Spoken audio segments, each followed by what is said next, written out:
ವೀಕ್ಷಕರೇ ನಮಸ್ಕಾರ. ಈ ದಿನ .com ನ ಈ ಮುಖಾಮುಖಿ ಚರ್ಚೆಗೆ ನಿಮ್ಗೆಲ್ರಿಗೂ ಸ್ವಾಗತ. ರಾಜ್ಯ ಸರ್ಕಾರ ಇತ್ತೀಚೆಗೆ ಒಂದು ಮಹತ್ವದ ತೀರ್ಮಾನವನ್ನ ಕೈಗೊಂಡಿದೆ. SSLC ಪರೀಕ್ಷೆಯಲ್ಲಿ ಹಿಂದಿಯನ್ನ ಅಂದ್ರೆ ಥರ್ಡ್ ಲ್ಯಾಂಗ್ವೇಜ್ ಮೂರನೇ ಭಾಷೆಯಾಗಿ ಕಲಿಯುತ್ತಿದ್ದಂತಹ ಹಿಂದಿಯನ್ನ ಕೈಬಿಟ್ಟಿದೆ. ಅಂದ್ರೆ ಹಿಂದಿಗೆ ಅಂಕಗಳನ್ನ ಕೊಡಲಾಗುವುದಿಲ್ಲ, ಅದಕ್ಕೆ ಗ್ರೇಡ್ ಅನ್ನ ಕೊಡ್ತೀವಿ ಅಂತ ಹೇಳಿದೆ. ಸೊ ಇದಕ್ಕಾಗಿ ಬಹಳ ವರ್ಷಗಳಿಂದ, ಒಂದು ದಶಕಗಳಿಂದ ಅಂತಾನೆ ಹೇಳ್ಬೋದು, ಕನ್ನಡ ಪರ ಸಂಘಟನೆಗಳು ಹೋರಾಟವನ್ನ ಮಾಡ್ತಾ ಬಂದಿದ್ವು. ಅದರಲ್ಲೂ ಬಹಳ ಮುಖ್ಯವಾಗಿ ಕರ್ನಾಟಕ ರಕ್ಷಣಾ ವೇದಿಕೆ ನಾರಾಯಣಗೌಡರ ನೇತೃತ್ವದಲ್ಲಿ ಬಹಳ ದೊಡ್ಡ ಚಳುವಳಿಗಳೇ ನಡೆದಿದ್ವು. ಈಗ ಮೂರನೇ ಭಾಷೆಯಾಗಿ ಹಿಂದಿಯನ್ನ ಕೈಬಿಟ್ಟಿರೋದ್ರಿಂದ ನಾರಾಯಣಗೌಡರು ಸೇರಿದಂತೆ ಅನೇಕ ಕನ್ನಡ ಪರ ಸಂಘಟನೆಗಳು ಸ್ವಾಗತಿಸಿದ್ದಾವೆ. ಮತ್ತೆ ಮುಖ್ಯಮಂತ್ರಿಗಳಿಗೂ ಸಹ ಸನ್ಮಾನವನ್ನ ಮಾಡಿ ಬಂದಿದ್ದಾರೆ. ಸೊ ಇದರ ಕುರಿತು ಚರ್ಚೆಯನ್ನ ಮಾಡ್ಲಿಕ್ಕೆ ಮತ್ತೆ ಇದರಲ್ಲಿ ಇನ್ನೊಂದು ವಿಚಾರವನ್ನ ಮಾತಾಡ್ಲೇಬೇಕು. ಯಾಕಂದ್ರೆ ಬಿಜೆಪಿಯ ಕೆಲ ನಾಯಕರುಗಳು ಇದನ್ನ ವಿರೋಧಿಸ್ತಿದ್ದಾರೆ. ಅಂದ್ರೆ ರಾಜ್ಯ ಸರ್ಕಾರ ಹಿಂದಿಯನ್ನ ಕೈಬಿಟ್ಟಿದ್ದು ಸರಿ ಇಲ್ಲ ಅಂತ ಹೇಳಿದ್ದಾರೆ. ನಿನ್ನೆ ಶೋಭಾ ಕರಂದ್ಲಾಜೆ ಹೇಳಿದ್ದಾರೆ, ಮೊನ್ನೆ ಸುರೇಶ್ ಕುಮಾರ್ ಅವರು ಮಾಜಿ ಶಿಕ್ಷಣ ಸಚಿವರಾಗಿದ್ರು, ಅವ್ರು ಹೇಳಿದ್ದಾರೆ. ಇನ್ನು ಆರ್ ಅಶೋಕ್ ಅವರು ಹೇಳಿದ್ದಾರೆ, ವಿಜೇಂದ್ರ ಅವರು ಬಿಜೆಪಿ ರಾಜ್ಯಾಧ್ಯಕ್ಷರು ಹೇಳಿದ್ದಾರೆ. ಹೀಗೆ ಅನೇಕ ಜನರು ಹಿಂದಿಯನ್ನ ಕೈಬಿಟ್ಟಿರೋದು ಸರಿ ಇಲ್ಲ, ಹಿಂದಿ ಕಲಿಸ್ಬೇಕು ಅಂತ ಹೇಳಿದ್ದಾರೆ. ಸೊ ಕನ್ನಡ ವಿಶೇಷವಾಗಿ ಕರ್ನಾಟಕದಲ್ಲಿ ನಮ್ಮ ಮಾತೃಭಾಷೆ ಮತ್ತೆ ಈ ನೆಲದ ಭಾಷೆ, ಇಲ್ಲಿ ಹಿಂದಿ ಬೇಕಾ ಬೇಡವಾ, ಈ ಎಲ್ಲಾ ವಿಚಾರಗಳ ಕುರಿತು ಚರ್ಚೆ ಮಾಡೋಣ. ಇವತ್ತಿನ ನಮ್ಮ ಚರ್ಚೆಯಲ್ಲಿ ಹಿರಿಯ ಪತ್ರಕರ್ತರು ಮತ್ತು ಕನ್ನಡ ಪರ ಹೋರಾಟಗಾರರಾಗಿರುವಂತಹ ದಿನೇಶ್ ಕುಮಾರ್ ಅವರು ಇದ್ದಾರೆ. ಸರ್, ನಿಮ್ಗೆ ಕಾರ್ಯಕ್ರಮಕ್ಕೆ ಸ್ವಾಗತ. ಸರ್, ನನ್ನ ಮೊದಲನೇ ಪ್ರಶ್ನೆ, ರಾಜ್ಯ ಸರ್ಕಾರ ಏನೋ ಒಂದು ಮಹತ್ವದ ತೀರ್ಮಾನವನ್ನು ಕೈಗೊಳ್ತು. ಮಧು ಬಂಗಾರಪ್ಪನವರು ಮತ್ತೆ ಮುಖ್ಯಮಂತ್ರಿ ಸಿದ್ದರಾಮಯ್ಯನವರು, ಆಗ ನಾರಾಯಣಗೌಡರು ಮತ್ತೆ ಅನೇಕ ಕನ್ನಡ ಪರ ಸಂಘಟನೆಗಳು ಅವರಿಗೆ ಹೋಗಿ ಅಭಿನಂದಿಸಿ ಬಂದಿದ್ದಾರೆ. ಸೊ ಇದ್ರ ಬಗ್ಗೆ ನಿಮ್ ಫಸ್ಟ್ ಕಮೆಂಟ್ ಏನ್ ಸರ್? ಈ ಹಿಂದಿ ಕೈ ಬಿಟ್ಟಿರೋದ್ರ ಬಗ್ಗೆ ನೀವು ಫಸ್ಟ್ ಕಮೆಂಟ್ ಏನ್ ಮಾಡ್ತೀರಾ? ಮೊದಲನೇದಾಗಿ ಮನೋಜ್ ಅವರೇ, ನೀವು ಪದೇ ಪದೇ ಒಂದು ವಾಕ್ಯನ ಹೇಳ್ತಾ ಇದ್ದಾರೆ, ಅಂದ್ರೆ ಹಿಂದಿಯನ್ನು ಕೈ ಬಿಟ್ಟಿದ್ದಾರೆ ಅಂತ. ಅದು ನಿಜವಾಗ್ಲೂ ಕೈ ಬಿಟ್ಬಿಟ್ಟಿದ್ರೆ ಬಹಳ ಸಂತೋಷ ಆಗಿರ್ತಿತ್ತು, ಇನ್ನೂ ಸಂತೋಷ ಆಗ್ತಾ ಇತ್ತು. ಅದ್ರ ಪೂರ್ತಿಯಾಗಿ ಕೈ ಬಿಟ್ಟಿಲ್ಲ, ಅಂಕಗಳಿಗೆ ಮಾತ್ರ ಅದನ್ನ ಪರಿಗಣಿಸೋದಿಲ್ಲ ಅಂತ ಅವ್ರು ಹೇಳ್ತಾ ಇದ್ದಾರೆ. ಅಂದ್ರೆ ಸರ್ಕಾರದ ಆದೇಶ ಇನ್ನೂ ಹೊರಗೆ ಬಂದಿಲ್ಲ, ಅದರ ನಿರ್ಧಾರವನ್ನ ಅವ್ರು ಪ್ರಕಟಿಸಿದ್ದಾರೆ. ನಾವು ಬಹಳ ವರ್ಷಗಳಿಂದ ವಿಶೇಷವಾಗಿ ಕರ್ನಾಟಕ ರಕ್ಷಣಾ ವೇದಿಕೆ ನಾವು ಕೇಳ್ತಾ ಇರೋದೇನು ಅಂದ್ರೆ, ಕರ್ನಾಟಕದಲ್ಲಿ ದ್ವಿಭಾಷಾ ನೀತಿಯನ್ನ ಜಾರಿಗೆ ತನ್ನಿ, 2 ಭಾಷೆಯ ನೀತಿಯನ್ನ ಜಾರಿಗೆ ತನ್ನಿ ಅಂತ ನಾವು ಕೇಳ್ತಾ ಇರೋಂಥದ್ದು. ಅದರಲ್ಲಿ ಒಂದು ಸಣ್ಣ ಒಂದು ಭಾಗ ಇವಾಗ ಅನುಷ್ಠಾನ ಆಗಿದೆ ಅಂತ ನಾವು ಅನ್ಕೊಂತಾ ಇದೀವಿ. ಅಂದ್ರೆ ಮೂರನೇ ಭಾಷೆಯ ಅಗತ್ಯ ಇಲ್ಲ ಅನ್ನೋದು ನಮ್ಮ ವಾದ. ಅದು ಬೇಕಾಗಿಲ್ಲ ಅನ್ನೋದು. ಆದ್ರೆ ಈಗ ನಮಗೆ ಸಮಾಧಾನದ ವಿಷಯ ಏನು ಅಂತಂದ್ರೆ, ರಾಜ್ಯ ಸರ್ಕಾರ ಇವಾಗ ಏನು SSLC ಪರೀಕ್ಷೆಗಳಲ್ಲಿ ಅಂಕಗಳನ್ನ ಪರಿಗಣಿಸೋದಿಲ್ಲ, ಗ್ರೇಡಿಂಗ್ ವ್ಯವಸ್ಥೆಯನ್ನ ಮಾಡ್ತೀವಿ ಅಂತ ಏನ್ ಹೇಳ್ತಾ ಇದ್ದಾರೆ, ಇದು ನಿಜಕ್ಕೂ ಕೂಡ ಬಹಳ ವರ್ಷಗಳಿಂದ ನಾವು ಕಾಯ್ತಿದ್ದಂತ ತೀರ್ಮಾನ ಇದು. ಅಂದ್ರೆ ಇದ್ರ ಮೂಲಕವಾಗಿ ಒಂದ್ ರೀತಿಯಲ್ಲಿ ಕರ್ನಾಟಕದ ಮಕ್ಕಳ ಮೇಲಿನ ಅತಿ ದೊಡ್ಡ ಹೊರೆ ಇಳಿದಂತಾಗಿದೆ. ಎಷ್ಟೋ ಜನ ಮಕ್ಕಳು ಇದರಿಂದಾಗಿ ನೆಮ್ಮದಿಯ ನಿಟ್ಟುಸಿರು ಬಿಡೋ ತರ ಆಗಿದೆ. ಯಾಕೆಂದ್ರೆ ಹಿಂದಿ ಅನ್ನೋ ಭಾಷೆ ಇದೆಯಲ್ಲ, ಅದು ನಮಗೆ ಪರಕೀಯವಾದ ಭಾಷೆ, ಅದು ಹೊರಗಿನ ಭಾಷೆ. ಅದನ್ನ ಕಲಿಯೋದ್ರಿಂದ ನಮಗೆ ಲಾಭನೂ ಕೂಡ ಇಲ್ಲ. ಈ ಕಾರಣಕ್ಕಾಗಿ ಹಿಂದಿಯನ್ನ ಬಲವಂತವಾಗಿ ನಮ್ಗೆ ಗಂಟಲಿಗೆ ತುರುಕಲಾಗ್ತಾ ಇತ್ತು. ಅದು ಈಗ ಸದ್ಯಕ್ಕೆ ನಿಲ್ಲುತ್ತೆ ಅನ್ನುವಂತ ಒಂದು ಆಶಾಭಾವನೆ ನಮಗೆ ಮೂಡಿದೆ. ವಿಶೇಷವಾಗಿ ಮಕ್ಕಳು ಈಗ ಪರೀಕ್ಷೆಗಾಗಿ ಬರಿಬೇಕಾಗಿಲ್ಲ, ಹೀಗಾಗಿ ಅವ್ರ ಮೇಲೆ ಮೊದಲಿನ ಒತ್ತಡ ಕೂಡ ಇರೋದಿಲ್ಲ. ಕಳೆದ ವರ್ಷ ಪರೀಕ್ಷೆಗಳಲ್ಲಿ ಸುಮಾರು 1,40,000 ಮಕ್ಕಳು ಬರೀ ಹಿಂದಿ ಒಂದರಲ್ಲೇ ಫೇಲ್ ಆಗಿದ್ವು. ಅಂದ್ರೆ ಅವರ 1 ವರ್ಷದ ಏನು ಶೈಕ್ಷಣಿಕ ವರ್ಷವನ್ನು ಅವ್ರು ಕಳ್ಕೊಂಡಿದ್ರು. ಆ ರೀತಿ ಈ ವರ್ಷ ಆಗೋದಿಲ್ಲ ಅನ್ನುವಂತ ಒಂದು ಸಮಾಧಾನ ನಮಗೆ ಮೂಡಿದೆ. ಸರ್, ಹಿಂದಿ ನೀವು ಮಾತನಾಡ್ತಾ ಒಂದು ಮಾತು ಹೇಳಿದ್ರಿ, ಹಿಂದಿ ಪರಕೀಯ ಭಾಷೆ, ಅದು ಬಲವಂತವಾಗಿ ನಮ್ಮ ಗಂಟ್ಲಿಂದ ಹೋಗಿದೆ ಅನ್ನೋದು ಒಂದ್ ಕಡೆ ಸಮಾಧಾನ ಅಂತ ಹೇಳಿದ್ರಿ.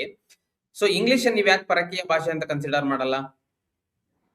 ನೋಡಿ, ಇಂಗ್ಲಿಷ್ ಭಾಷೆ ಬಹಳ ಜನ ಈ ಪ್ರಶ್ನೆಯನ್ನ ಕೇಳ್ತಾರೆ, ನೀವು ಇಂಗ್ಲಿಷ್ ಯಾಕೆ ಪರಿಗಣಿಸಲ್ಲ ಅಂತ ಹೇಳಿ.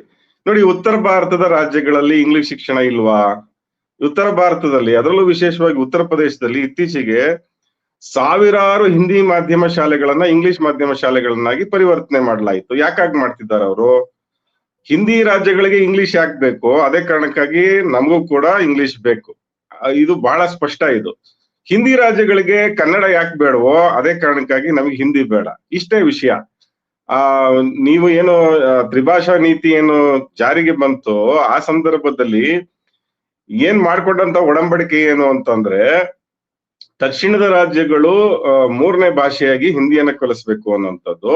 ಅದ್ರ ಜೊತೆಗೆ ಉತ್ತರದ ರಾಜ್ಯಗಳೇನಿದಾವೆ ಅವರು ಮೂರನೇ ಭಾಷೆಯಾಗಿ ದಕ್ಷಿಣ ಭಾರತದ ಯಾವುದಾದ್ರೂ ಒಂದು ಭಾಷೆಯನ್ನು ಕಲಿಯಬೇಕು ಅನ್ನೋಂತ ಇತ್ತು. ನಿಮ್ಗೆ ಉತ್ತರ ಪ್ರದೇಶದಲ್ಲಿ, ಮಧ್ಯಪ್ರದೇಶದಲ್ಲಿ, ಬಿಹಾರಲ್ಲಿ ಯಾವ್ದಾದ್ರೂ ಶಾಲೆಯಲ್ಲಿ ಕನ್ನಡ ಕಲ್ಸೋದನ್ನ, ತೆಲುಗು ಕಲ್ಸೋದನ್ನ, ಮಲಯಾಳಂ ಕಲ್ಸೋದನ್ನ ಎಲ್ಲಾದ್ರೂ ನೋಡಿದ್ದೀರಾ? ಸಾಧ್ಯನೇ ಇಲ್ಲ. ಅವರು ಇದನ್ನ ಪಾಲನೆ ಮಾಡ್ಲಿಲ್ಲ, ನಾವ್ಯಾಕೆ ಪಾಲನೆ ಮಾಡ್ಬೇಕು? ಇದು ಬಹಳ ಮುಖ್ಯವಾದ ಪ್ರಶ್ನೆ. ಆಮೇಲೆ ಬೇಕಿರೋದು ಅವ್ರು ಕಲಿಬೇಕಾಗಿರೋ ದಕ್ಷಿಣ ಭಾರತದ ಭಾಷೆಗಳನ್ನ ಕಲಿಬೇಕಾಗಿರೋದು ಹಿಂದಿ ಜನಗಳು. ಯಾಕೆ ಅಂದ್ರೆ ಅಲ್ಲಿನ ಜನಸಂಖ್ಯೆ ದರ ಅಂತ ಏನ್ ನಾವು ಕರಿತೀವಿಲ್ಲ, ಅದು ಜನಸಂಖ್ಯಾ ಸ್ಫೋಟ ಆಗಿ ಅಲ್ಲಿ ತುಂಬಿ ತುಳುಕ್ತಾ ಇದ್ದಾರೆ. ಅವ್ರನ್ನೆಲ್ಲ ತಗೊಬಂದು ದಕ್ಷಿಣ ಭಾರತದ ರಾಜ್ಯಗಳಿಗೆ ವಲಸೆ ಕಳಿಸ್ತಾ ಇದ್ದಾರೆ. ಅವ್ರಿಗೆ ದಕ್ಷಿಣ ಭಾರತದ ರಾಜ್ಯಗಳನ್ನ ಕಲಿಬೇಕಾದಂತ ದರ್ದಿರೋದು ಅವ್ರಿಗೆ, ನಮಗಲ್ಲ. ನಾವೇನು ಉತ್ತರ ಭಾರತಕ್ಕೆ, ಉತ್ತರ ಪ್ರದೇಶಕ್ಕೆ ವಲಸೆ ಹೋಗ್ತಾ ಇಲ್ಲ. ಈ ಕಾರಣಕ್ಕಾಗಿ ಇಂಗ್ಲಿಷಿನ ವಿಷಯ ಬಂದ್ರೆ, ಇಂಗ್ಲಿಷ್ ಇವತ್ತು ಎಲ್ಲರಿಗೂ ಕೂಡ ಅನಿವಾರ್ಯ ಆಗಿದೆ. ನಮಗ್ ಮಾತ್ರ ಅಂತಲ್ಲ, ತಮಿಳರಿಗೂ ಬೇಕು, ಮಲಯಾಳಿಗಳಿಗೂ ಬೇಕು, ಹಿಂದಿ ಭಾಷಿಕರಿಗೂ ಕೂಡ ಬೇಕು. ಆಮೇಲೆ ಭಾರತದಲ್ಲಿ ನಿಮ್ಗೆ ಗೊತ್ತಿದ್ದಂತೆ ಮನೋಜ್, ಭಾರತದಲ್ಲಿ ಒಂದ್ ರೀತಿಯಾದಂತ ಒಂದು ಶಿಕ್ಷಣ ವ್ಯವಸ್ಥೆ ಸರಿಯಾದ ಕ್ರಮದಲ್ಲಿ ಆರಂಭ ಆಗಿದ್ದೇ ನಮ್ಗೆ ಇಂಗ್ಲಿಷ್ ಶಿಕ್ಷಣದಿಂದಾಗಿ, ಬ್ರಿಟಿಷ್ ಬಂದ ನಂತರದಿಂದಾಗಿ. ಇವತ್ತು ಜಾಗತಿಕ ರೀತಿಯಲ್ಲಿ ಬೆಳವಣಿಗೆಗಾಗಿ ನಮ್ಗೆ ಇಂಗ್ಲಿಷ್ ಅನಿವಾರ್ಯ ಆಗ್ಬಿಟ್ಟಿದೆ. ಅದು ಬೇಕೋ ಬೇಡವೋ ಆಗ್ಬಿಟ್ಟಿದೆ. ಅದು ಆಗ್ಬಾರ್ದು ಅನ್ನೋದು ನಮ್ಮ ಬಯಕೆ. ಕನ್ನಡದಲ್ಲೇ ಎಲ್ಲ ಉನ್ನತ ಶಿಕ್ಷಣವು ಸಿಗುವಂತ ಆಗ್ಬೇಕು ಅನ್ನೋದು ನಮ್ಮ ಆಸೆ. ಯಾಕಂದ್ರೆ ಜಗತ್ತಿನ ಬೇರೆ ಬೇರೆ ದೇಶಗಳಲ್ಲಿ ನೀವು ನೋಡೋದಾದ್ರೆ, ಜರ್ಮನಿಯಲ್ಲೇ ಕಲಿತಾರೆ, ಚೀನಾದಲ್ಲಿ ಚೀನಿ ಭಾಷೆಯಲ್ಲೇ ಉನ್ನತ ಶಿಕ್ಷಣ ಇದೆ, ಜಪಾನ್ ನಲ್ಲಿ ಜಪಾನಿ ಭಾಷೆಯಲ್ಲೇ ಇದೆ, ಹಾಗೆ ಯುರೋಪಿಯನ್ ದೇಶಗಳಲ್ಲೂ ಕೂಡ ಅದೇ ರೀತಿಯಾದ ವ್ಯವಸ್ಥೆ ಇದೆ. ಆದ್ರೆ ನಮ್ಮ ದೇಶದಲ್ಲಿ ನಾವು ಮೊದಲಿಂದಂತ ಬಂದಂತಹ ಏನು ಒಂದು ಇಂಗ್ಲಿಷ್ ನ ಅವಲಂಬನೆಯಿಂದಾಗಿ ನಾವು ಈ ಸ್ಥಿತಿಯನ್ನು ತಲುಪಿದ್ದೇವೆ. ಈಗ ಸಡನ್ ಆಗಿ ಅದನ್ನ ಬದಲಾಯಿಸಕ್ ಆಗಲ್ಲ. ಆದ್ರೆ ನಮ್ಮ ಆಶೆ ಇರೋದು ಅದೇನೆ. ಕನ್ನಡದಲ್ಲೂ ಕೂಡ ಎಲ್ಲಾ ರೀತಿ MBBS ಆಗ್ಬೋದು, BA ಆಗ್ಬೋದು, ಅಥವಾ ನೀವ್ ಇನ್ನೇನು IIT IIM ಅಂತಿರೋ ಅಥವಾ ಯಾವ ಉನ್ನತ ಶಿಕ್ಷಣ ಹೇಳ್ತಿರೋ ಅದೆಲ್ಲವೂ ಕೂಡ ಕನ್ನಡದಲ್ಲಿ ಸಿಗುವಂತಾಗ್ಬೇಕು. ನಮ್ಮ ಮಕ್ಕಳಿಗೆ ಸಿಗುವಂತ ವ್ಯವಸ್ಥೆ ಆಗ್ಬೇಕು. ಅದಕ್ಕೆ ತಕ್ಕಂತ ವ್ಯವಸ್ಥೆಯನ್ನ ನಾವು ನಿರ್ಮಿಸ್ಬೇಕು. ಆದ್ರೆ ಸದ್ಯದ ಮಟ್ಟಿಗೆ ನಮ್ಗೆ ಇಂಗ್ಲಿಷ್ ಅನಿವಾರ್ಯ ಆಗಿದೆ. ಹೀಗಾಗಿ ನಾವು ಇಂಗ್ಲಿಷನ್ನ ವಿರೋಧಿಸಲ್ಲ. ಇಂಗ್ಲಿಷ್ ಒಂದು ಅನ್ನದ ಭಾಷೆಯಾಗಿ ರೂಪುಗೊಂಡಿದೆ. ಇಂಗ್ಲಿಷ್ ಆಗ್ಬೋದು, ಗಣಿತ ಆಗ್ಬೋದು, ವಿಜ್ಞಾನ ಆಗ್ಬೋದು, ಸಮಾಜಶಾಸ್ತ್ರ ಆಗ್ಬೋದು, ಇವೆಲ್ಲ ಕೂಡ ಅನ್ನದ ವಿಷಯಗಳು. ಹಾಗಾಗಿ ನಾವು ಕಲೀಲೇಬೇಕು. ಹಿಂದಿ ಯಾವ ಅನ್ನದ ಭಾಷೆ? ಅದ್ರಲ್ಲಿ ಏನ್ ಸಿಗುತ್ತೆ? ಮಣ್ಣು ಸಿಗಲ್ಲ ನಮ್ಗೆ ಹಿಂದಿ ಕಲ್ತ್ರೆ. ಇದು ಕಾಮನ್ ಸೆನ್ಸ್ ಅಲ್ವಾ ಮನೋಜ್ ಅವರೇ?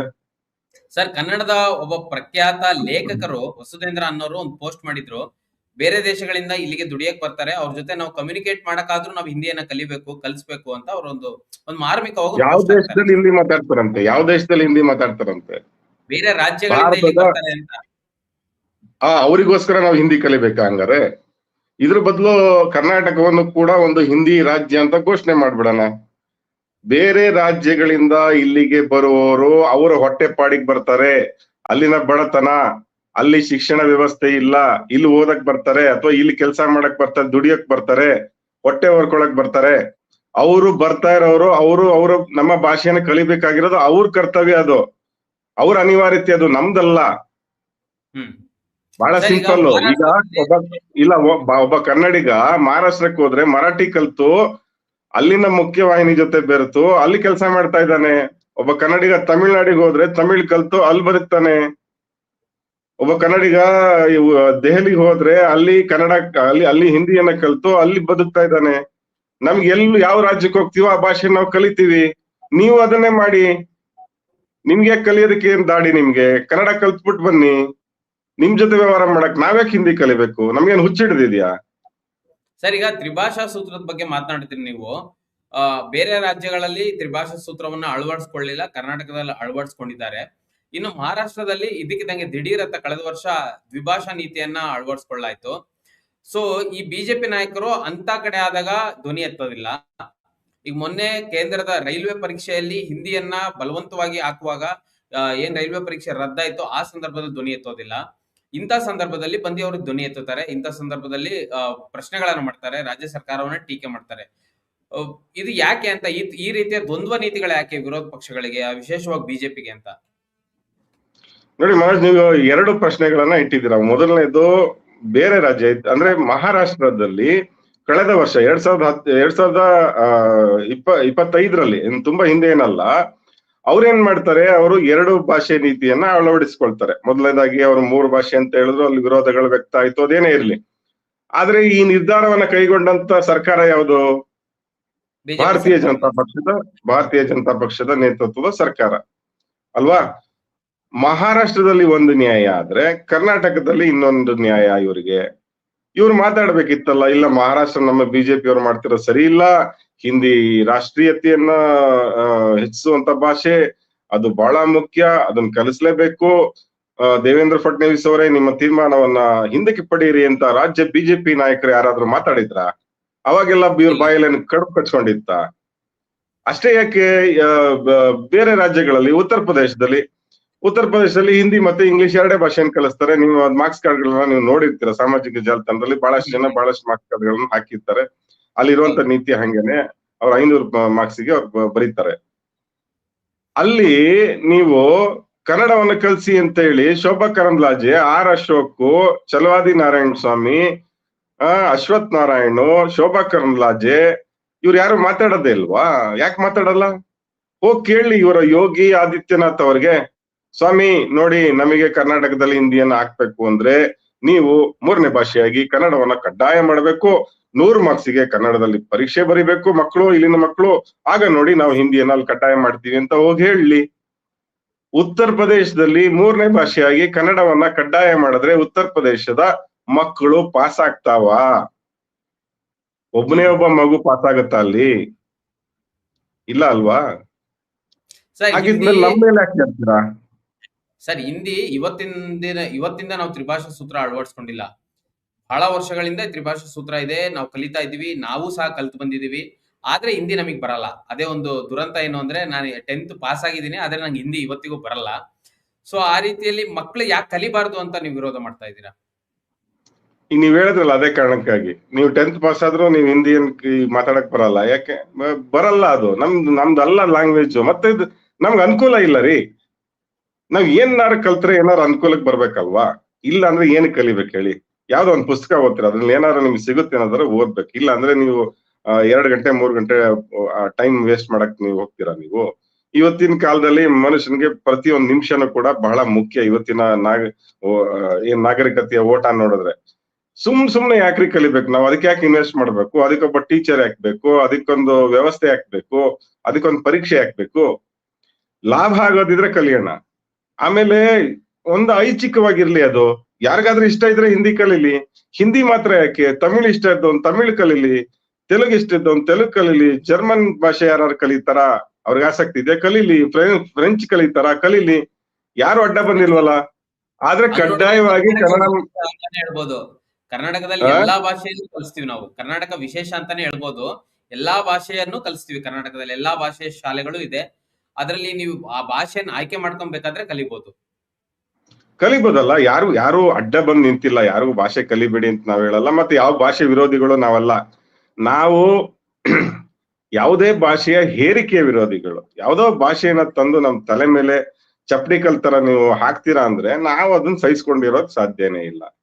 ಇದನ್ನ ನಾವು ನೀವು ಪದೇ ಅದನ್ನ ಪದೇ ಹೇರಿಕೆ ಹೇಳ್ತೇವೆ. ಅಂತ ಆಮೇಲೆ ಹೇಗೆ ನೋಡ್ತೀರಾ ಸರ್? ಸರ್ 3ನೇ ಭಾಷೆಯಾಗಿ ಕಲಿಸ್ತಾ ಇದ್ದಾರೆ. ಅದನ್ನ ಹೇರಿಕೆ ಅಂತ ಹೇಗೆ ಭಾವಿಸ್ತೀರಾ ನೀವು? 3ನೇ ಭಾಷೆ ಕಡ್ಡಾಯವಾಗಿ ಕಲ್ಸೋದು ಹೇರಿಕೆನೆ. ನಿಮಗೆ ಉಪಯೋಗವಿಲ್ಲದ ಭಾಷೆ, ನಿಮಗೆ ಅಗತ್ಯ ಇಲ್ಲದ ಭಾಷೆ. ಆಮೇಲೆ ಭಾರತದ ಯಾವುದೇ ಭಾಗದಲ್ಲಿ 3ನೇ ಭಾಷೆ ಕಲಿಸ್ತಲೇ ಇದ್ದಂತ ಸಂದರ್ಭದಲ್ಲಿ, ಅದು ಕಡ್ಡಾಯವಾಗಿ, ಅದು ಮಾರ್ಕ್ಸಿಗೆ ಕಲಿಸ್ತಲೇ ಇದ್ದಂತ ಸಂದರ್ಭದಲ್ಲಿ ಕರ್ನಾಟಕದ ಮಕ್ಕಳು ಮಾತ್ರ ಯಾಕೆ ಕಲಿಬೇಕು? ಅದು ಹೇರಿಕೆ ಅಲ್ಲದೆ ಇನ್ನೇನು? ಮತ್ತೆ 3ನೇ ಭಾಷೆಗೆ ಹಿಂದಿನೇ ಯಾಕೆ ಕಲಿಸ್ತೀರಾ? ತಮಿಳ್ ಕಲ್ಸಿ, ಹಂಗಾರೆ ತೆಲುಗು ಕಲ್ಸಿ, ಅದು ಅಸ್ಸಾಮಿ ಕಲ್ಸಿ, ಬೆಂಗಾಲಿ ಕಲ್ಸಿ, ಹಿಂದಿನೇ ಯಾಕ್ಬೇಕು? ಏನು ಹಿಂದಿಗೇನು ಕೋಡ್ ಇದೆಯಾ ತಲೆ ಮೇಲೆ? ಅದನ್ನೇ ಕಲಿಸ್ಬೇಕು ಅನ್ನೋದಕ್ಕೆ ಯಾಕೆ ಉದ್ದೇಶಪೂರ್ವಕವಾಗಿ ಒಂದೇ ಭಾಷೆನ ತಗೊಂಬಂದ್ ನಮ್ ತಲೆಗೆ ಮೇಲೆ ತುಂಬ್ತಾ ಇದ್ರೆ? ಎಲ್ಲಾ ವಲಯದಲ್ಲಿ, ಬರೀ ಶಿಕ್ಷಣ ಅಂತಲ್ಲ, ಯಾವುದೇ ವಿಷಯದಲ್ಲೂ ಕೂಡ ಹಿಂದಿನ ಯಾಕೆ ತುಂಬ್ತಾ ಇದ್ದೀರಾ? ನೀವ್ ಆಗ್ಲೇ ಒಂದ್ ಪ್ರಶ್ನೆ ಕೇಳದ್ ನಾನು, 2 ಭಾಗ ಇದೆ ಅಂತಂದ್ರೆ. ಇನ್ನೊಂದು ನೀವು ಹೇಳಿದ್ರಿ ರೈಲ್ವೆಯಲ್ಲಿ ಹೋರಾಟ ನಡೆದಂತ ಸಂದರ್ಭ. ಯಾಕೆ ಅಂತಂದ್ರೆ ಕನ್ನಡಿಗರಿಗೆ ಉದ್ಯೋಗ ಸಿಗಲ್ಲ, ಕನ್ನಡದಲ್ಲಿ ಪರೀಕ್ಷೆ ಬರೆಯಕ್ ಕೊಡಲ್ಲ, ಹಿಂದಿಲ್ ಮಾತ್ರ ಹ್ಮ್. ಕೊಡ್ತೀವಿ. ಹಿಂದಿ ನಮ್ಗೇನ್ ಬರುತ್ತೆ ಅಂತ ಬಿಟ್ಟು ನಮ್ಗೆ ಹಿಂದಿಲ್ ಪರೀಕ್ಷೆ ಕೊಡ್ತೀರಾ? ಇದಲ್ವಾ? ಆ ಸಂದರ್ಭದಲ್ಲೆಲ್ಲ ನಮ್ಮ ಬಿಜೆಪಿ ಮುಖಂಡರೆಲ್ಲ ಎಲ್ಲಿ ಹೋಗ್ಬಿಟ್ಟಿದ್ರು? ಅವ್ರ ಗಂಟ್ಲು ಏನಾಗ್ಬಿಟ್ಟಿತ್ತು? ಅವ್ರು ಮಾತಾಡ್ಬೇಕಿತ್ತಲ್ಲ ಅವರು. ಕನ್ನಡದ ಮಕ್ಳು ತಾನೇ ಅವ್ರು ಗೆಲ್ಸೋದು, ಕನ್ನಡಿಗರು ತಾನೇ ಅವ್ರು ಗೆಲ್ಸೋದು, ಓಟ್ ಹಾಕೋದು. ಯಾರು ಹಿಂದಿಯನ್ ಬಂದ್ ಗೆಲ್ಸ್ತಾರೆ? ಅವ್ರಿಗೆ ನಾಚಿಕೆ ಆಗೋದಿಲ್ಲ ಅಂದ್ರೆ ಅವರಿಗೆ? ಈಗ ಅವರು ಬಿಜೆಪಿಯ ಗುಲಾಮ್ರ ತರ ಮಾತಾಡ್ತಾರೆ ಅಂತ ನೀವು ಹೇಳ್ತಿದ್ದೀರಾ. ಕೇಂದ್ರದ ಗುಲಾಮ್ರ ತರ ಇವ್ರು ಮಾತಾಡ್ತಾರೆ ಅಂತ. ನೋಡಿ, ಭಾರತೀಯ ಜನತಾ ಪಕ್ಷ ಇದೆಯಲ್ಲ, ಅದಕ್ಕೊಂದು ಐಡಿಯಾಲಜಿ ಅಂತ ಇದೆ. ಅದು ಹ್ಮ್ ಅದ್ರ ಹಿಂದೆ ಒಂದು ಸಂಘಟನೆ ಇದೆ, ಅದಕ್ಕೆ ರಾಷ್ಟ್ರೀಯ ಸ್ವಯಂ ಸೇವಕ ಸಂಘ ಅಂತ ಕರೀತಾರೆ. ಆ ರಾಷ್ಟ್ರೀಯ ಸ್ವಯಂ ಸೇವಕ ಸಂಘ ಭಾರತಕ್ಕೆ, ಇಡೀ ಭಾರತಕ್ಕೆ ಒಂದೇ ಭಾಷೆ ಇರಬೇಕು ಅಂತ ಹೇಳುತ್ತೆ. ಅದರ 2ನೇ ಸರಸಂಚಾಲಕ ಸನ್ಮಾನ್ಯ ಗೋಲ್ವಾಲ್ಕರ್ ಅವರು ಅದನ್ನ ಬರೀತಾರೆ, ಬಂಚ್ ಆಫ್ ಥಾಟ್ಸ್ ನಲ್ಲಿ ಬರೀತಾರೆ. ಅಷ್ಟೇ ಅಲ್ಲದೆ ಅವರ ಆರ್ಗನೈಸರ್ ಅನ್ನುವಂತ ಮುಖವಾಣಿಯಲ್ಲಿ ಹಲವು ಬಾರಿ ಈ ತರದ ವಿಷಯಗಳು ಬಂದಿದ್ದಾವೆ. ಅಧಿಕೃತವಾಗಿ ಭಾರತೀಯ ಜನತಾ ಪಕ್ಷದ ಅಜೆಂಡಾಗಳಲ್ಲಿ ಒಂದು ಅಂದ್ರೆ ಇಡೀ ದೇಶಕ್ಕೆ ಒಂದು ಭಾಷೆಯನ್ನು ಮಾಡ್ಬೇಕು ಅಂತ ಹೇಳಿ, ಎಲ್ಲದರಲ್ಲೂ ಒಂದು ಏಕತ್ವವನ್ನು ತರಬೇಕು ಅಂತ. ಹ್ಮ್ ಶ್ಯಾಮ್ ಪ್ರಸಾದ್ ಮುಖರ್ಜಿ ಅವ್ರು ಹೇಳ್ತಾರಲ್ಲ, ಆ ಹೌದು. ದೋ ವಿಧ ನೈ ಚಲೆಂಗಿ ಅಂತೆಲ್ಲ, ಆತರ ಎಲ್ಲ ಒಂದೇ ಭಾಷೆ ಇರ್ಬೇಕು, ಒಂದೇ ಭಾಷೆ ಇರ್ಬೇಕು ಅನ್ನುವಂಥದ್ದು ಅವರ ಅಜೆಂಡಾ. ಅದು ಅಜೆಂಡಾ. ಆ ಅಜೆಂಡಾದ ಭಾಗವಾಗಿ ಇವರೆಲ್ಲ ಮಾತಾಡ್ತಿದ್ದಾರೆ ಅಷ್ಟೇ, ಇನ್ನೇನಿಲ್ಲ. ಸರ್, ಈಗ ರಾಜ್ಯ ಸರ್ಕಾರ ತೆಗೆದುಕೊಂಡಿರೋ ನಿರ್ಧಾರಕ್ಕೆ ಕಾಮನ್ ಆಗಿ ಬಿಜೆಪಿ ಅವರು ಅಂದ್ರೆ ವಿರೋಧ ಪಕ್ಷವಾಗಿ ಅವರು ವಿರೋಧ ಮಾಡ್ತಿದ್ದಾರೆ. ಮತ್ತು ಅವ್ರು ಕನ್ನಡಿಗರ ಮೇಲೆ ಅವರಿಗೆ ಯಾವುದೇ ತರ ಅಂದ್ರೆ ಒಂದು ಏನ್ ಹೇಳ್ಬೋದು, ನೈತಿಕತೆನೇ ಇಲ್ಲ. ಕನ್ನಡಿಗರಿಂದ ನಾವು ಓಟ್ ತಗೊಂಡಿದೀವಿ ಅನ್ನೋ ನೈತಿಕತೆನೇ ಇಲ್ಲ. ಮಾಜಿ ಶಿಕ್ಷಣ ಸಚಿವರಾಗಿದ್ದಂತ ಸುರೇಶ್ ಕುಮಾರ್ ಅವರು ಸಹ ಹೇಳ್ತಾರೆ, ಇದನ್ನ ಕೈ ಬಿಟ್ಟಿರೋದು ದೊಡ್ಡ ಅಪರಾಧ ಅನ್ನೋ ರೀತಿಯಲ್ಲಿ ಅವ್ರು ಮಾತನಾಡ್ತಾರೆ. ಇನ್ನೊಂದು ಪ್ರಶ್ನೆ ಏನು ಅಂದ್ರೆ, ಆ ಹಿಂದಿಯಲ್ಲಿ ಈಗಾಗಲೇ ಅನೇಕ ಜನ PhD ಅನ್ನ ಮಾಡ್ತಾ ಇದ್ದಾರೆ, ಅನೇಕ ಜನ ಓದ್ತಾ ಇದ್ದಾರೆ. ಸೊ ಇದು ಕೈ ಬಿಟ್ಟಿರೋದ್ರಿಂದ, ಅಂದ್ರೆ ಈಗ ಅಂಕಗಳಿಂದ ಕೈ ಬಿಟ್ಟಿರೋದ್ರಿಂದ ಅದಕ್ಕೇನು ಒಡ್ತಾಗತ್ತೆ ಅಂತ ನಿಮಗೆ ಅನ್ಸಲ್ವಾ? ಏನು ಆಗೋದಿಲ್ಲ, ಏನು ಪ್ರಳಯ ಆಗಲ್ಲ ಮನೋಜ್ ಅವರೇ. ಇದರಿಂದ ಅನುಕೂಲ ಆಗತ್ತೆ ಹೊರತು ಯಾವುದೇ ರೀತಿಯಂತ ಸಮಸ್ಯೆಗಳು ಆಗೋದಿಲ್ಲ. ಸುಮ್ನೆ ಇವರು ಒಂದು ಹುಯಿಲೆಬ್ಬಿಸ್ಬೇಕು ಮಾಡ್ತಿದ್ದಾರೆ ಅಷ್ಟೇನೆ. ಆಮೇಲೆ ಈ ಭಾರತೀಯ ಜನತಾ ಪಕ್ಷದವ್ರಿಗೆ ಅದು ಅಜೆಂಡಾ ಆಗಿರೋದ್ರಿಂದ ಮಾಡ್ತಾರೆ. ಅವ್ರಿಗೆ ಮೇಲಿನ ನಿರ್ದೇಶನ ಬರುತ್ತೆ, ಇದನ್ನ ವಿರೋಧ ಮಾಡಿ ಅಂತ ಹೇಳಿ ಅದನ್ನ ಮಾಡ್ತಾರೆ. ಇವ್ರೊಂಥರ ನೀವ್ ಹೇಳ್ದಂಗೆ ಅವರೆಲ್ಲ ಹೈಕಮಾಂಡ್ ಗುಲಾಮರು. ಇವ್ರಿಗೆ ಸ್ವಾಭಿಮಾನ ಅನ್ನೋದಿಲ್ಲ. ಇವ್ರಿಗೆ ತನ್ನ ತಾಯಿಗೆ ತಾಯಿ ಅನ್ನಲ್ಲ, ಇವರು ಪಕ್ಕದ ಮನೆಯವ್ರಿಗೆ ತಾಯಿ ಅಂತ ಹೇಳು ಅಂತಂದ್ರೆ ಅದನ್ನೇ ಹೇಳ್ತಾರ. ಅವ್ರ ತಾಯಿನ ಬೇಕಾದ್ರೆ ಮರ್ತು ಬಿಡ್ತಾರೆ. ಅಂತ ಒಂದ್ ರೀತಿಯಾದಂತ ನಿರಭಿಮಾನಿಗಳು, ಆತ್ಮಾಭಿಮಾನವನ್ನ ಕಳ್ಕೊಂಡು ಬದುಕ್ತಿರುವಂತ ಒಂಥರ ಈ ಪರಾವಲಂಬಿ ಜೀವಿಗಳು. ಇವ್ರಿಗೆ ಹೈಕಮಾಂಡ್ ಬಾವಿಗೆ ಬೀಳು ಅಂದ್ರೆ ಬಿದ್ದು ಬಿಡ್ತಾರೆ ಇವರು. ಅಂತ ಮುಟ್ಟಾಳ್ರು ಇವರು. ಆ ಕಾರಣಕ್ಕಾಗಿ ಇವ್ರು ವಿರೋಧ ಮಾಡ್ತಿದ್ದಾರೆ. ಇವ್ರಿಗೆ 4 ಅಕ್ಷರ ಹಿಂದಿ ಬರಲ್ಲ. ಇವರೆಲ್ಲ ಓದ್ಕೊಂಡ್ ಬಂದವರಲ್ಲ. ಶೋಭಾ ಕರ್ಲಾಜಿ ಹಿಂದಿ ಮಾತಾಡೋದ್ ನೋಡಿದಿರಲ್ಲ ನೀವು, ಸಿಟಿ ರವಿ ಹಿಂದಿ ಮಾತಾಡೋದ್ ನೋಡಿದಿರಲ್ವಾ? ಇವಕ್ಕೆ ಬರಲ್ಲ. ಇವು ಕನ್ನಡದ ಮಕ್ಳು ಕಲೀಲಿ ಅಂತವೆ. ಸರ್, ಒಂದು ಭಾಷೆಯನ್ನ ಹೇಗೆ ಕಲಿಯೋದು ಸರ್? ಈಗ ನಮಗೆ ಹಿಂದಿನೇ ಇಲ್ಲ ಅಂತ ಅನ್ಕೊಳ್ಳಿ, ಈಗ ಗ್ರೇಡಿಂಗ್ ಕೊಡ್ತಾರೆ. ಸೊ ಅದಕ್ಕಾಗಿ ನಾವು ಅದನ್ನ ಒತ್ತು ಕೊಟ್ಟು ಓದುವ ಅವಶ್ಯಕತೆ ಏನಿಲ್ಲ. ಮಕ್ಕಳು 10th ಅನ್ನ 525 ಮಾರ್ಕ್ಸ್ ಗಳಿಗೆ ಬರೀತಾರೆ, 525 ನಂತರ ಅದರಲ್ಲೇ ಆಯ್ಕೆಯಾಗಿ ಬರ್ತಾರೆ, PUC ಮಾಡ್ತಾರೆ, ಡಿಗ್ರಿ ಮಾಡ್ತಾರೆ, ನೆಕ್ಸ್ಟ್ ಉದ್ಯೋಗವನ್ನ ಅರಸಿ ಹೋಗ್ತಾರೆ. ಈಗ ಒಂದು ಭಾಷೆಯನ್ನು ಕಲಿಯೋದು ಹೇಗೆ? ಈಗ ಫಾರ್ ಎಕ್ಸಾಂಪಲ್, ಈಗ ತಮಿಳು ಸಿನಿಮಾಗಳು ಒಂದು 5-6 ನೋಡಿದ್ರೆ ತಮಿಳ್ ಬರುತ್ತೆ ಅಂತಾರೆ, ತೆಲುಗು ಸಿನಿಮಾಗಳು ಒಂದು 10 ಸಿನಿಮಾಗಳು ನೋಡಿದ್ರೆ ತೆಲುಗು ಕಲಿಬಹುದು. ಈಗ ಉದಾಹರಣೆಗೆ ಉತ್ತರ ಭಾರತದಿಂದ ಇಲ್ಲಿಗೆ ಬಂದವರು ತುಂಬಾ ಚೆನ್ನಾಗಿ ಇಂಗ್ಲಿಷ್ ಮಾತಾಡ್ತಾರೆ. MG ರೋಡ್ ಅಲ್ಲಿ ಟಿ ಮಾರೋರು ತುಂಬಾ ಚೆನ್ನಾಗಿ ಇಂಗ್ಲಿಷ್ ಮಾತಾಡ್ತಾರೆ. ಸೊ ಒಂದು ಭಾಷೆ ಹೇಗೆ ಕಲಿಬಹುದು, ಹೇಗೆ ಕಲಿಯೋಕೆ ಒಂದು ಅವಕಾಶಗಳು ತೆರೆಯುತ್ತೆ ಅಂತ? ಅಲ್ಲ, ನಿಮಗೆ ಬದುಕಿ ಕಲಿಸುತ್ತೆ. ನೀವು ಎಲ್ಲಿ ಬದುಕ್ತಾ ಇದ್ದೀರೋ, ಯಾವ ಪರಿಸರದಲ್ಲಿ ಬದುಕ್ತಾ ಇದ್ದೀರೋ, ಆ ಭಾಷೆ ನಿಮ್ಗೆ ಸಹಜವಾಗಿ ಬರುತ್ತೆ. ನೀವು ಅಕಾಡೆಮಿಕ್ ಆಗಿ ಓದ್ಬೇಕು ಅಂತಾನು ಏನಿಲ್ಲ. ಆಮೇಲೆ ಶಾಲೆಗೆ ಹೋಗ್ದಲೇ ಇದ್ದವ್ರು ಅಥವಾ 4-5 ಕ್ಲಾಸ್ ತನಕ ಓದೋರು, ಅವರು 5-6 ಭಾಷೆಗಳನ್ನ ಮಾತಾಡೋದನ್ನ ನೋಡಿದೀವಿ. ನಮ್ ತಂದೆ ಬಹಳ ಕಡಿಮೆ ಓದಿದ್ದು, ಅವ್ರು 8 ಭಾಷೆ ಮಾತಾಡ್ತಾ ಇದ್ರು. ಅವ್ರು 8 ಭಾಷೆಗಳನ್ನ ಬಹಳ ಫ್ಲೂಯೆಂಟ್ ಆಗಿ ಮಾತಾಡ್ತಾ ಇದ್ರು. ಈ ಹೆಂಗ್ ಕಲ್ತರು ಅಂತಂದ್ರೆ, ಅವರು ಅನಿವಾರ್ಯತೆ, ಬದುಕಿನ ಅನಿವಾರ್ಯತೆಗಳು ಏನನ್ನ ಕಲ್ಸುತ್ತೋ ಅದನ್ನೆಲ್ಲ ಕಲಿತೀವಿ ನಾವು. ಈಗ ನಾವೆಲ್ಲ ಕೆಲವು ವರ್ಷಗಳ ಹಿಂದೆನೆ ಈ ಇಂಟರ್ನೆಟ್ ಅನ್ನೋದೇ ಇರ್ಲಿಲ್ಲ ಅಲ್ವಾ? ಅವಾಗ ನಾವು ಬಹಳಷ್ಟು ವಿಷಯಗಳು ನಮ್ಗೇನು ಆದ್ರೆ ಅದ್ ಬಂದಂತೆ ನಾವು ಕಲ್ತ್ಕೊಂಡು ಹೋಗ್ತಿದ್ವಲ್ಲ. ಇವತ್ತು ಯುಗಕ್ಕೆ ನಾವು ಕಾಲಿಟ್ಬಿಟ್ಟಿದೀವಲ್ಲ. ಇವತ್ತು ಆರ್ಟಿಫಿಷಿಯಲ್ ಇಂಟೆಲಿಜೆನ್ಸ್ ಹೆಂಗಿದೆ, ಅದು ನಮ್ ಬದುಕಿನ ಈಗ ಅನಿವಾರ್ಯ ಆಗ್ತಾ ಹೋಗ್ತಾ ಇದೆಯಲ್ಲ, ಅದನ್ನು ಕಲಿತಾ ಇದೀವಲ್ಲ ನಾವು. ನೋಡಿ, ನಮ್ಗೆ ಏನನ್ ಕಲಿಬೇಕಾಗಿ ಬರುತ್ತೋ ಅದನ್ನೆಲ್ಲ ಕಲಿತೀವಿ ನಾವು. ಅದನ್ನ ತಪ್ಸೋದಕ್ಕೆ ಯಾರಿಂದನೂ ಸಾಧ್ಯ ಇಲ್ಲ. ಮತ್ತೆ ಮಕ್ಕಳ ಆಸಕ್ತಿ, ಮಕ್ಕಳು 3 ಅಲ್ಲ 10 ಭಾಷೆ ಕಲೀಲಿ, ತಪ್ಪೇನಿಲ್ಲ. ಅವರು ಆಸಕ್ತಿ ಇದ್ರೆ ಖಂಡಿತ ಕಲ್ತ್ಕೊಂತಾರೆ. ಅದನ್ನ ತಡೆಯೋದಕ್ಕೂ ಕೂಡ ಯಾರು ಆಗೋದಿಲ್ಲ, ಅಥವಾ ತಡೆಯೋಕ್ ಯಾರು ಹೋಗೋದು ಇಲ್ಲ ಕೂಡ. ಆದ್ರೆ ಒಂದು ಭಾಷೆಯನ್ನ, ಪರ್ಟಿಕ್ಯುಲರ್ ಆದ ಒಂದು ಭಾಷೆಯನ್ನ, ನಮ್ಗೆ ಅಗತ್ಯವಿಲ್ಲದ ಭಾಷೆಯನ್ನ ನೀವು ಕಲಿಲೇಬೇಕು, ನೀವು ಇದ್ರಲ್ಲಿ ಇಷ್ಟು ಮಾರ್ಕ್ಸ್ ತಗೊಳ್ಳೇಬೇಕು ಅಂತೇಳಿ ನಮ್ಮ ಎದೆ ಮೇಲೆ ಕೂತ್ಕೊಳ್ಳೋದಿದೆಯಲ್ಲ, ಅದು ತಲೆಮಾರುಗಳಿಂದ ನಡ್ಕೊಂಡ್ ಬಂದ್ಬಿಟ್ಟಿದೆ. ನಾವೆಲ್ಲ ಶಿಕ್ಷೆನ ಅನುಭವಿಸ್ಬಿಟ್ಟಿದೀವಿ. ನಮ್ ಮುಂದಿನ ಪೀಳಿಗೆನೂ ಅದೇ ಶಿಕ್ಷೆ ಅನುಭವಿಸ್ಬೇಕಾ? ಇದು ನಮ್ಮ ಪ್ರಶ್ನೆ ಅಷ್ಟೇನೆ. ಸರ್, ನನ್ನ ಕಡೆಯ ಪ್ರಶ್ನೆ, ದ್ವಿಭಾಷಾ ನೀತಿಗಾಗಿ ಬಹಳ ಮುಖ್ಯವಾಗಿ ಕನ್ನಡ ಪರ ಸಂಘಟನೆಗಳಲ್ಲಿ ಬಹಳ ಮುಖ್ಯವಾಗಿ ನಾರಾಯಣಗೌಡರ ಅಂದ್ರೆ ಕರವೇ ಸಂಘಟನೆ ತುಂಬಾ ದಶಕಗಳಿಂದಾನೇ ಒತ್ತಡ ಆಗ್ತಾ ಬರ್ತಾ ಇದೆ, ದ್ವಿಭಾಷಾ ನೀತಿ ರಾಜ್ಯದಲ್ಲಿ ಆಗ್ಬೇಕು ಅಂತ. ಇದ್ರ ಬಗ್ಗೆ ನೀವೇನ್ ಹೇಳ್ತೀರಾ ಸರ್? ಅಲ್ಲ, ಈ ಹೋರಾಟ ಮುಂದುವರಿಯುತ್ತೆ, ಇದು ಇಲ್ಲಿಗೆ ಮುಗಿಯೋದಿಲ್ಲ. ಈಗೇನ್ ಗ್ರೇಡಿಂಗ್ ಸಿಸ್ಟಮ್ ಅಂತ ಏನ್ ಮಾಡಿದ್ದಾರೆ ಅದು ಕೂಡ ಹೋಗ್ಬೇಕು ಅಂತ ನಮ್ಮ ಅಭಿಲಾಷೆ ಅದು. ಯಾಕಂದ್ರೆ ಅದ್ರ ಮೇಲೂ ಕೂಡ ಒತ್ತಡ ಇರುವಂತ ಸಾಧ್ಯತೆ ಇರುತ್ತೆ. ಅದು ಕೂಡ ಹೋಗ್ಬೇಕು ನಿಧಾನವಾಗಿ. ಆಮೇಲೆ ಮಕ್ಳಿಗೆ ಏನೇನ್ ಆಸಕ್ತಿ ಇದೆಯೋ ಅದ್ ಕಲೀಲಿ ಅವರು. ಆ ಕಲಿಯೋದಕ್ಕೆ ಅವಕಾಶವನ್ನ ಕೊಡುವಂತ ಕೆಲಸವನ್ನ ಮಾಡ್ಬೇಕಾಗತ್ತೆ. ಆಮೇಲೆ ಈ ಈ ಈ ಏನ್ ಮಾತಾಡ್ತಿದಾರಲ್ಲ, ಏನು ವಿರೋಧಗಳನ್ನ ಮಾಡ್ತಾ ಇದಾರಲ್ಲ, ಅವ್ರ ವಿರುದ್ಧನೂ ನಮ್ಮ ಹೋರಾಟ ಇರುತ್ತೆ. ಅದಕ್ಕೆ ಬೇರೆ ಬೇರೆ ಸ್ವರೂಪದಲ್ಲಿ ನಾವು ಹೋರಾಟವನ್ನ ಖಂಡಿತವಾಗ್ಲೂ ಮಾಡ್ತೀವಿ. ಈ ದ್ವಿಭಾಷಾ ನೀತಿ ಅನ್ನೋದು ಬರೀ ನಮ್ಮ ಕನಸು ಅಂತಲ್ಲ, ಕರ್ನಾಟಕ ರಕ್ಷಣಾ ವೇದಿಕೆ ಕನಸು ಅಥವಾ ಕನ್ನಡ ಚಳವಳಿಗಾರರ ಕನಸು ಅಥವಾ ಪ್ರಗತಿಪರ ಕನಸು ಅಂತಲ್ಲ. ಅದು ಹಲವಾರು ದಶಕಗಳಿಂದ ನಮ್ಗೆ ಇದ್ದಂತ ಕನ್ನಡಿಗರ ಕನಸದು. ಕುವೆಂಪು ಅವರು ಬಹಳ ಸ್ಪಷ್ಟವಾಗಿ ಅದನ್ನೊಂದು ಹೊನ್ನಶೂಲ ಅಂತ ಕರೀತಾರೆ 1968ರಲ್ಲೇನೆ. ಇದರಿಂದ ಬಿಡುಗಡೆ ಬೇಕು ಕನ್ನಡಿಗರಿಗೆ ಅಂತ ಅವತ್ತಿನ ಮಾತಿಗೆ ಹೇಳಿದ್ರು ಅವರು. ಗೋಪಾಲ್ ಗೌಡ್ರು ಇದ್ರ ವಿರುದ್ಧ ಮಾತಾಡ್ತಾ ಇದ್ರು, ಬಹಳಷ್ಟು ಜನ ಆಗಿ ಹೋದಂತವ್ರು, ಬಂಗಾರಪ್ಪನವ್ರು ಇದ್ರ ವಿರುದ್ಧ ಮಾತಾಡಿದ್ರು. ಆದ್ರೆ ಎಲ್ಲ ಸಿದ್ದರಾಮಯ್ಯ ಅವರು ಕೂಡ ಮಾತಾಡ್ತಾನೆ ಬಂದಿದ್ದಾರೆ. ಕೊನೆಗೆ ಅವರ ಅವಧಿಯಲ್ಲಿ ಹೌದೌದು, ಕೊನೆಗೆ ಇದು ಒಂದ್ ಹಂತದಲ್ಲಿ ಸಕ್ಸಸ್ ಆಗಿದೆ. ಇದು ಒಂದು ಭಾಗಶಃ ಸಕ್ಸಸ್ ಆಗಿದೆ. ಮುಂದೆ ಇದು ಸಂಪೂರ್ಣ ಗೆಲುವು ನಮ್ಗೆ ಸಿಗ್ಬೇಕು. ದ್ವಿಭಾಷಾ ನೀತಿ ಜಾರಿಗೆ ಬರ್ಬೇಕು ಅನ್ನೋಂಥದ್ದು ನಮ್ಮ ಆಸೆ. Okay sir, thank you so much sir ಈ ಚರ್ಚೆಯಲ್ಲಿ ಭಾಗವಹಿಸಿದ್ದಕ್ಕೆ. ನಿಮಗೂ ಕೂಡ thank you Manu. Yes sir. ವೀಕ್ಷಕರೇ, ನೋಡಿದ್ರಲ್ಲ, ಇದಿಷ್ಟು ಚರ್ಚೆ. ದಿನೇಶ್ ಕುಮಾರ್ ಅವರು ಹಿರಿಯ ಪತ್ರಕರ್ತರು.